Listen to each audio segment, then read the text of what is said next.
This is the opening. And like I said, takes place in the middle of the night, on the night before Kent State happens. This is in the data center in Ann Arbor, University of Michigan. I'm not sure you're up to this. I'm sorry. Your name, what is it? Martin Allen Porter? She doesn't look up from the screen. I'm a distraction. Call me Pepper. One with the computer terminal, fingers flying on the keyboard, sprays of keystrokes slowing, accelerating, waves synced with the riffs and rhythms in her mind. She's fully connected, hardwired to the vast, all-powerful mainframe computer system arrayed behind the glass wall in that university data center. The young woman stops. She brushes strands of her hair from her face, loops them behind an ear, picks up a pencil, and taps the table. Pepper. She raises an eyebrow. You're kidding. I pulled up a folding chair, timidly located it across the wide table from her in one of the University of Michigan computer labs. I'm nervous about getting too close. She is intimidating. I'm here because she's got something I want. The password. The completely unauthorized underground skeleton key to the computer lab kingdom, representing complete freedom and unlimited systems access available only to the elite, the elect. It is a blow against the empire. How cool. The problem? First, she's a girl. The only one in the smart boys club that is the computer science department. Second, she is stunningly gorgeous. This is no Dobie Gillis smart Zelda. She uses no makeup, which is fine by me. I ask you, what's not to like about getting back to nature if you're this smart and foxy? Third, she has a reputation as a monster programmer. And again, she's got that password. She hacked the password. She asked about my name. I adopt a casual, offhand storytelling manner. It all started with my dad.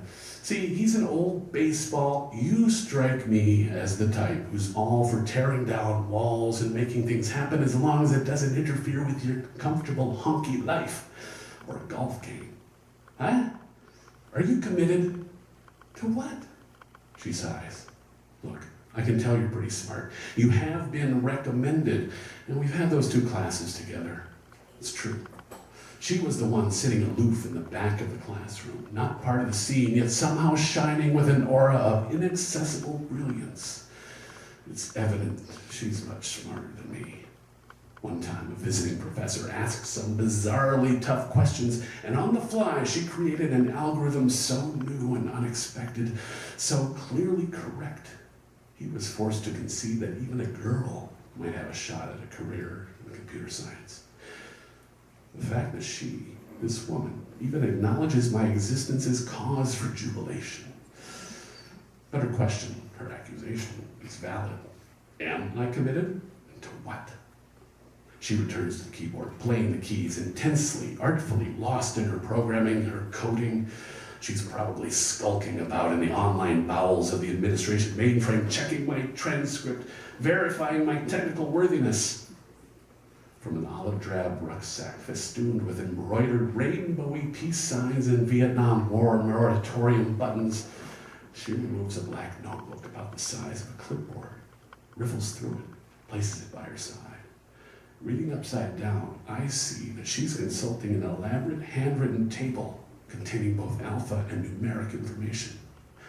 I cannot discern its purpose.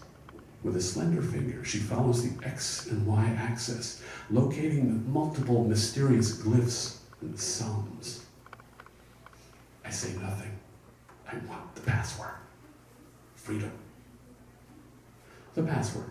She cracked the code and bypassed the standard measly computer system time allotment granted to students, thereby establishing a completely open world where time does not apply, where information is free and nothing is restricted, where I can make that computer get up and dance, make romance a new computer land Oz. She has enabled a happy hippie world of peace, love, and rock and roll. It's the world I want to live in. It'll be the land of me. Pepperland. This whole bootleg password business is, of course, an underground operation. I've been, as she said, recommended to her by a grad assistant computer lab rat, a haggard hippie known to be a supporter of subversive technical activities and politically radical causes. The guy heard me singing some of my songs at an Ann Arbor open mic dive. He liked my music, became familiar with my programming, and apparently deemed me worthy. She sits back in her chair, pinching the bridge of her ever so slightly ski-jumped, delicate nose. 2 turquoise bracelets skid to the sleeve of her ropey, earth-toned sweater. Decision is imminent. A smile runs across her face, rippling to the most exalted reaches of magnificent cheekbones. She reaches across the table and shakes my hand with a sure-handed but feminine grip. Sorry, we haven't been introduced. I'm Susan Fromer, but my name is Suze. I know that. Everybody knows that. She's telling me. Wow. My pulse quickens. Sue slides a small slip of paper across the table, her long fingers pressing on it, not quite willing to hand it over. She stops mid-table. I reach, our fingers not quite touching. The slip contains the password. I'm willing to give this to you, Pepper Border, only if you resolve to work to change the world. With this knowledge, this gift of time. She pauses, lets the gravity of that resolution sink in. A slight tilt of her head, slightly inquiring, am I up to the task? Her piano black hair hangs below her shoulders, shiny and lustrous as a Brett girl's, parted in the middle, framing cheekbones high and sculpted, sometimes marble, sometimes butter. Her almond eyes a shade beyond bottle green.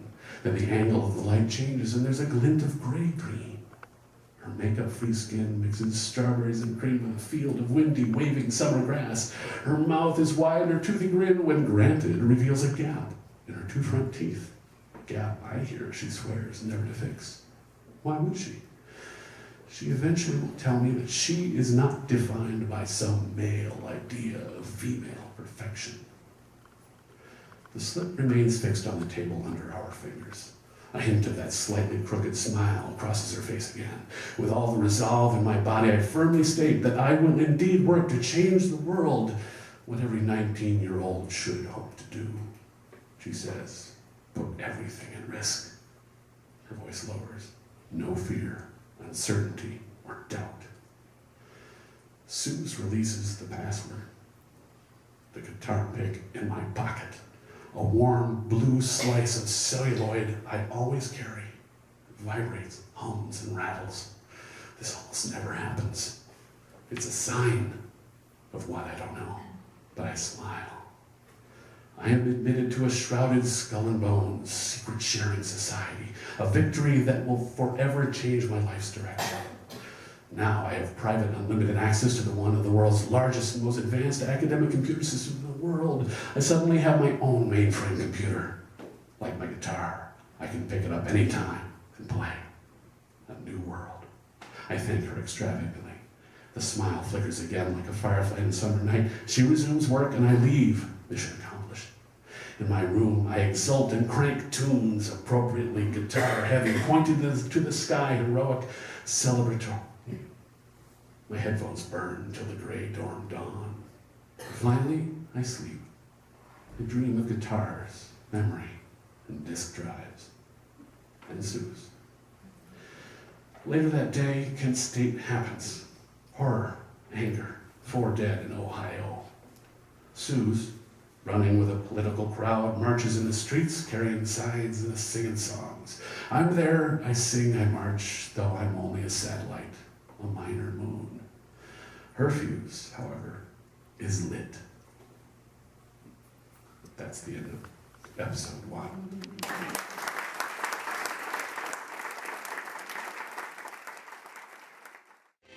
Together.